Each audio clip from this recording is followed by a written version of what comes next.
कि माँ कान मा यकून शायद है, आला हज़रत अलैहिर्रहमान ने इस कलम को बनाया है, तो उसको हम इंशाल्लाह साबित करेंगे। फिर अहादीस से नबी अलैहिस्सलाम का इल्म साबित करेंगे और कुरान की आयतों से, और आखिर में दो चीज़ें हम 5-6 अहादीस मुबारका को लेंगे जिसमें बज़ाहिर हमें लगेगा बुखारी मुस्लिम की रिवायतें होंगी, जिससे आपको लगेगा कि नबी अलैहिस्सलाम ज़ाहिरी एतबार से गैब के जानने वाले नहीं है।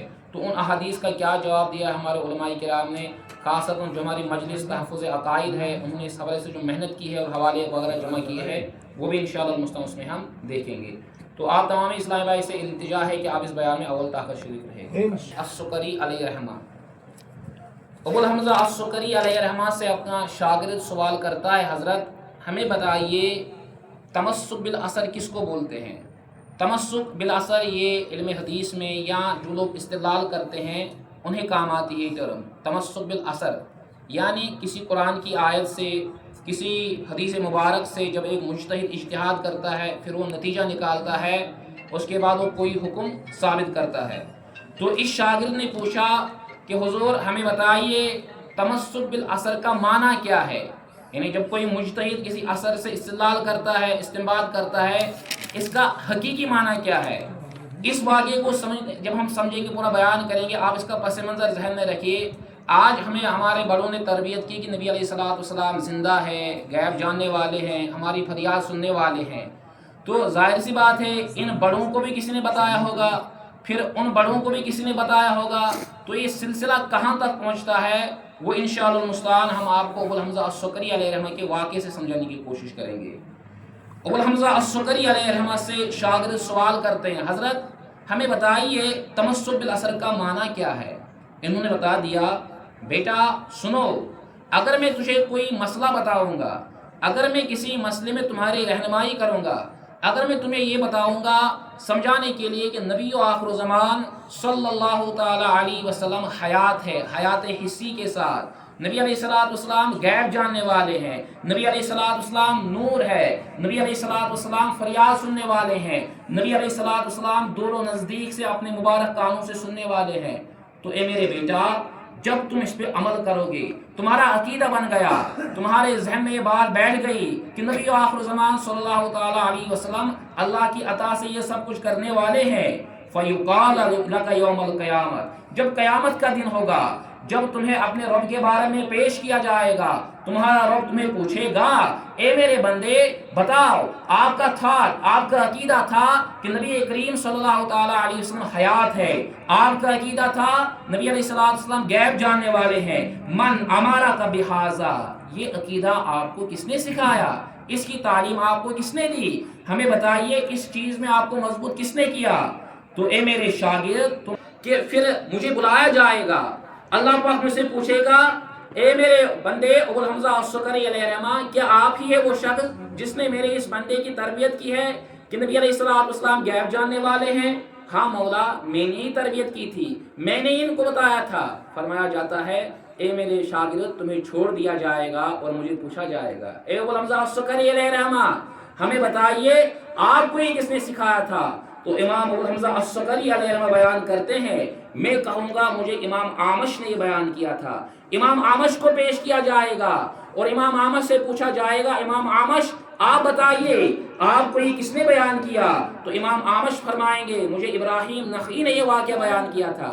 इब्राहिम नखई को पेश किया जाएगा, ए इब्राहिम नखई हमें बताइए आपको ये बात किसने बताई। तो इमाम नखई बयान करेंगे, हमें अलकमा ने बताया था। अलकमा को पेश किया जाएगा, आपको किसने बताया था समझाने के लिए। वो कहेंगे, हमें इमाम आज़म अबू हनीफा नुमान बिन साबित ने यह कीदा दिया था। इमाम आज़म से पूछा जाएगा, इमाम आज़म बयान करेंगे समझाने के लिए, मुझे अब्दुल्लाह बिन मसूद ने बयान किया था। अब्दुल्लाह बिन मसूद से पूछा जाएगा, आपको किसने बताया था नबी अलैहिस्सलाम गैब जानने वाले हैं। अब्दुल्लाह बिन मसूद बताएंगे, मुझे नबी करीम सल्लल्लाहु ताला अलैहि वसल्लम ने खुद बताया था। सुभान अल्लाह। और नबी करीम सल्लल्लाहु ताला अलैहि वसल्लम से ये सिलसिला चलता हुआ अल्लाह पाक की शान रब की बारगाह में पहुंच जाएगा। तो आला हज़रत अलैहिर्रहमा इन्हीं चीज़ों की तरफ नजर करते हुए फरमाते हैं, कैसे आकाओं का बंदा है रजा, बोल बाले मेरे सरकारों के। तो इस वाक़े से क्या पता चला, हमारा अकीदा है नबी अलैहिस्सलाम गैब जानने वाले हैं। हमारा अकीदा क्या है, हम अपने बड़ों ने सिखाया। जब हमसे पूछा जाएगा, हम कहेंगे, हजरत हमने तहफ़्फ़ुज़ अक़ाइद कोर्स किया था, हमें मौलाना मेराज साहब ने बताया था। इनसे पूछा जाएगा, ये कहेंगे हमें अपने उस्ताद साहब ने बताया था। उस्ताद साहब फरमाएंगे मुझे मुफ्ती आज़म हिंद अलैहिर्रहमत ने बताया था। मुफ्ती आज़म हिंद अलैहिर्रहमत से पूछा जाएगा, वो कहेंगे मुझे हुज़ूर आला हज़रत ने बताया था।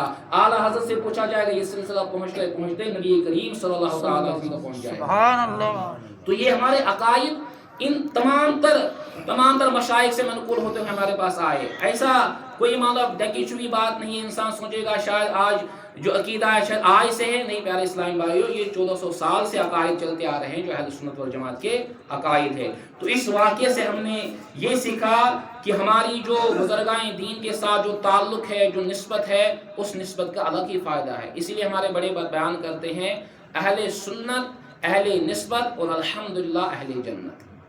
बहरहाल हमारा जो मौजू है जिसमें हमें बात करने का अपने ज़िम्मेदारान ने बयान किया है, वो है सबसे पहले इल्म गैब के ताल्लुक़ से। मैंने बताया था कि हम सबसे पहले इस गैब की तारीफ़ क्या की है उलमा ने। गैब के बारे में हमें ये मालूम होना चाहिए कि गैब किसको बोलते हैं। जो पहला पॉइंट है वो है तारीफ़ लुग़वी एतबार से गैब क्या है। अगर हम इल्म सर्फ़ के एतबार से देखेंगे तो ये गैब ये मस्दर है। मस्दर जिसे हम कभी समझाने के लिए कहते हैं ज़राबा यज़रिबु दरबन, मारना। तो गैब का माना होता है छुपना, जो पोशीदा चीज़ होती है, यह है गैब का लुग़वी माना। इमाम राग़िब अस्फ़हानी अलैहिर्रहमत लिखते हैं गैब के ताल्लुक़ से। इमाम राग़िब अस्फ़हानी अलैहिर्रहमत अपने मुफ़रदात में लिखते हैं अल-ग़ैबु मस्दरुन, गैब ये एक मस्दर है। ग़ाबतिश-शम्स व ग़ैरुहा, ये कब कहा जाता है जब आफ़ताब छुप जाता है या कोई चीज़ हमारे आंखों से छुप गई तो वो गैब है। सपोज अभी मौलाना अताउल्लाह मिसबाही साहब हमारे सामने मौजूद नहीं है तो लुग़वी एतबार से गैब है, क्योंकि वो हमारे सामने मौजूद हैं, वो छुपे हुए हैं। लेकिन शरीयत की इस्तिलाह में, लेकिन इस्लाही माना किसे कहते हैं? अल्लाह पाक ने एक बनिया हुआ इंसान को ये इल्म हासिल करने के मुख्तलिफ ज़राए दिए हैं, जिन्हें हम बोलते हैं खवासे खमसा। जो 5 सेंस हमारी बॉडी के अंदर है, सुनना, चखना, देखना, सूंघना और टच करना। हमें बस गैब की तारीफ में ये चीज़ याद रखनी है, गैब उस चीज़ को कहते हैं जो इन हवास के ज़रिए से हासिल ना हो पाए। इनके ज़रिए से जो चीज़ हासिल होती है उसे गैब का नाम नहीं दिया जाता। तो गैब की सबसे पहली चीज़ क्या है कि जो हवासे खमसा से बाहर हो।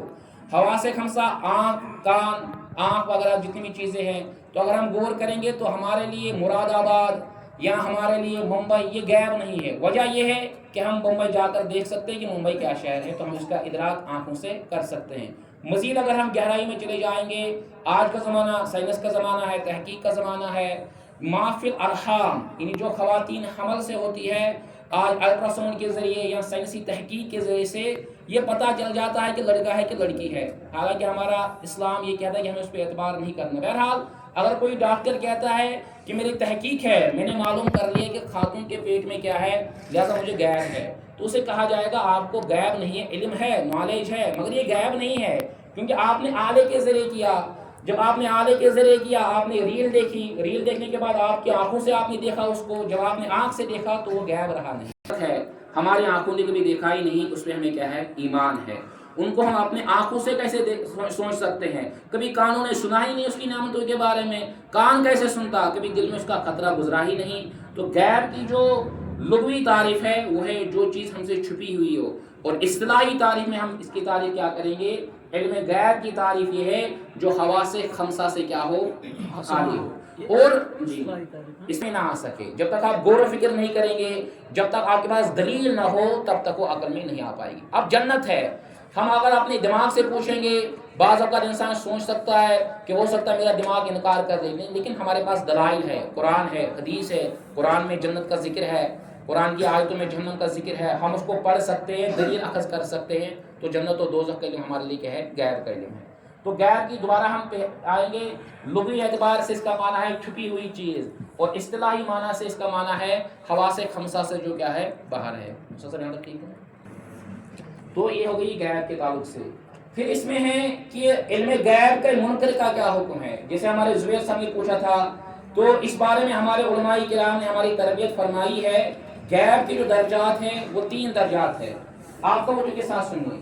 एक मुतलकन इल्म गैब, कि कोई ये कहे कि जनाब नबी अलैहिस्सलाम یا دیگر انبیاء علی نبینا علیہ الصلوۃ والسلام کو کچھ بھی علم غیب نہیں ہے. جیسے ابھی آپ نے استاد صاحب سے وہ کفر عبادت کی وضاحت سنی. یعنی اگر کوئی کہے گا کہ کچھ بھی نہیں ہے تو چونکہ انبیاء علی نبینا علیہ الصلوۃ والسلام کے لیے بعض غیب کا ایمان رکھنا یہ ضرورت دین میں سے ہے، اور ضرورت دین کا انکار کرنا کیا ہے؟ یہ کفر ہے. اب کوئی کہے گا مطلقاً غیب نہیں ہے تو اس سے انسان کیا ہو جائے گا؟ کافر ہو جائے گا. السلام ایک مرتبہ جب آپ غزوہ تبوک پہ تشریف لے جا رہے تھے تو ایک ساتھی آتا ہے، وہ کہتا ہے حضور ہماری اونٹنی کہاں ہے؟ سیوطی شافعی علیہ رحمہ نے تفسیر در منصور میں اس کو لکھا ہے، اور امام جریر الدین طبری علیہ رحمہ نے تفسیر طبری کے اندر اس کو لکھا ہوا ہے. فرمایا جب وہ شخص آتا ہے وہ کہتا ہے کہ حضور ہماری اونٹنی کہاں ہے؟ نبی علیہ الصلوۃ والسلام اسے بتاتے ہیں کہ اونٹنی فلاں فلاں جگہ ہے. اس میں کچھ لوگ منافقین بیٹھے ہوئے تھے، وہ کہتے ہیں کہ یہ کیسے ہو سکتا ہے، یہ غیب جاننے والے کیسے ہو سکتے ہیں؟ انہوں نے نبی علیہ الصلوۃ والسلام کے غیب پر کیا کیا؟ تانا کیا، اور الفاظ کیا بیان کیے؟ وما یدری محمد الغیب، اور محمد عربی صلی اللہ تعالی وما یدری، محمد عربی غیب کیا جانے، ان کو غیب کا علم نہیں ہے. نبی علیہ الصلوۃ والسلام خاموش رہے. نبی علیہ الصلوۃ والسلام کی جب ذات کی باری آتی تھی، سرکار علیہ الصلوۃ والسلام خود سے اپنا ڈیفینڈ نہیں فرماتے تھے، وحی الہی کا کیا کرتے تھے؟ انتظار کرتے تھے. آپ جا کر ریسرچ کیجئے، پڑھیے قرآن پاک کو. اللہ تعالیٰ نے نبی علیہ الصلوۃ والسلام سے ارشاد فرمایا وَلَا إِن سَأَلْتَهُمْ، اے محبوب اگر آپ ان سے پوچھیں گے جنہوں نے آپ کے غیب پر کیا کیا؟ تانا مارا، آپ کے علم مبارک پر آپ کا حملہ کیا، تانا کیا. وَلَا إِن سَأَلْتَهُمْ، اگر آپ ان سے پوچھیں گے حبیب صلی اللہ تعالی علیہ وسلم آپ یہ استہزاء کیوں کرتے ہو اللہ کی آیتوں کے ساتھ، نبی علیہ الصلوۃ والسلام کے ساتھ، قرآن کے ساتھ، یہ واپس کیا کہیں گے؟ جیسے آج کل بد مذہب دیوبندی کہتے ہیں نہیں جناب ہماری نیت گستاخی کی تو نہیں تھی، بس ہمارے بڑوں نے لکھ دیا، ہو سکتا گستاخی مراد نہ ہو. حالانکہ انہیں یہ بھی پتہ نہیں ہوتا جب صریح لفظ ہوتا ہے اس میں نیت کی حاجت ہی نہیں ہوتی. سپوز اگر کوئی انسان کہتا ہے جو شادی شدہ ہے، وہ اپنی بیوی کو کہتا ہے میں نے تجھے طلاق دی، تو طلاق واقع ہو جائے گی. اب اس کی نیت ہے بھائی صاحب یا نہ ہے وہ الگ معاملہ ہے، لیکن الفاظ حکم جو لگتا ہے وہ ظاہر پہ لگتا ہے. بہرحال نبی علیہ الصلوۃ والسلام نے ان کو بلایا، کہا کیوں آپ نے میرے علم مبارک پر تانا کیا، کیوں اللہ کی آیتوں کو تم انکار کرتے ہو، استہزاء کرتے ہو؟ انہوں نے واپس جواب دیا انما نخوض ونلعب، ہم تو ہنسی مذاق کر رہے تھے. قرآن پاک نے واپس فرمایا قد کفرتم بعد ایمانکم، تم کافر ہو چکے اپنے ایمان کے بعد. گویا یہ نبی علیہ الصلوۃ والسلام کے علم مبارک پہ تانا کرنا، نبی علیہ الصلوۃ والسلام کے علم مبارک پر انکار کرنا، یہ منافقین کا شروع سے طریقہ رہا ہے. تو مطلقاً علم غیب کا انکار کرنا کیا ہے؟ یہ کفر ہے، کیونکہ یہ ضرورت دین میں سے ہے. اصل اس کی وجہ کیا ہے؟ دیکھیے نبی جو ہے یہ بنا ہے نبعن سے. نبعن کا معنی ہوتا ہے خبر. اگر میں آپ کو کوئی خبر دوں آپ اس کا انکار کر لے تو اس سے تو کوئی حرج نہیں پڑے گا. یعنی نبی جو خبر دے گا یہ تو ظاہر سی بات ہے، سوچنے والی بات ہے، کوئی خطرناک کوئی بہترین ایتھنٹک خبر ہوگی کہ اس کا انکار کرنا، اس کی تکذیب کرنا کیا آ جائے؟ کفر لازم آ جائے. تو وہ بھی لفظ نبی جسے اعلیٰ حضرت علیہ رحمۃ اس کا ترجمہ کیا ہے ایک غیب جاننے والے نبی، ایک غیب کی خبر دینے والے نبی. ورنہ جو عام خبر ہوتی ہے اس پہ تو اتنا انکار کا سخت حکم نہیں لگ پائے گا. بہرحال مطلقاً علم غیب کا انکار کرنا یہ دین اسلام سے ایک بندے کو خارج کر دے گا. اس کے بعد ہے جو 5 علوم ہے جن کے تعلق سے کہا جاتا ہے، وہ 5 علوم علوم خمسہ میں ما فی الارحام، کون کہاں مرے گا، بارش کب برسے گی، یہ 5 علوم جو قرآن کی آیت میں مینشن ہے، ہم آگے چل کے اسی وضاحت کریں گے وہاں کیا مراد ہے. بہرحال یہ جو 5 چیزیں ہیں ان کو علوم خمسہ کہتے ہیں. اگر کوئی یہ کہے گا کہ اللہ پاک نے اس میں سے کسی کو کچھ نہیں دیا ہے، انہوں انکار کر دے. ہمارا عقیدہ کیا ہے اہل سنت والجماعت کا؟ فرمایا اللہ پاک نے اپنے محبوب بندوں خصوصاً نبی کریم صلی اللہ تعالی علیہ وسلم کو غیوب خمسہ، وہ 5 غیب کہ علوم جن کا ذکر قرآن میں آیا ہے میں سے بہت سے جزیات کا علم بھی عطا فرمایا. اس کا انکار کرنا گمراہی ہے. اگر وہ سرے سے اس کا انکار کرتا ہے کہ علوم خمسہ میں سے نبی علیہ الصلوۃ والسلام کو اس کا علم ہی نہیں ہے کہ ماں کے پیٹ میں کیا ہے، کون کہاں مرے گا، کون کس کو کیسے کس انداز سے اس کے ساتھ معاملات ہوں گے، اگر کوئی سرے سے اس کا انکار کرتا ہے ایسا انسان مذہب اہل سنت سے خارج ہے، ایسا انسان گمراہ ہو جائے گا. تیسری چیز آتی ہے کہ قیامت کے آنے کے متعین وقت کو بھی جانتے ہیں. یہ ہمارا عقیدہ ہے اہل سنت والجماعت کا.